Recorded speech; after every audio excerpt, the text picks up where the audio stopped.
శాంతియుత ఆందోళనలతో యువత అనుకున్నది సాధించారన్నారు పెద్దపల్లి ఎంపీ గడ్డం వంశీకృష్ణ.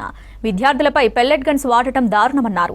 ఆందోళన చేసిన విద్యార్థులేమైనా ఉగ్రవాదులా అని ప్రశ్నించారు.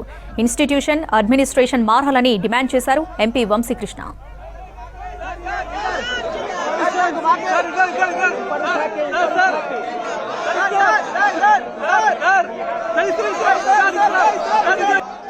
యువత ఏదైతే పోరాటం చేసిందో వాళ్ళు మొత్తానికి అనుకున్నది సాధించినారు.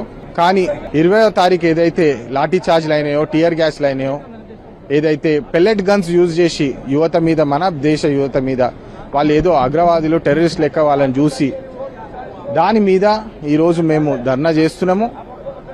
మోడీ గారు, అమిత్ షా గారు క్షమాపణ చెప్పాలి మన పిల్లలకు.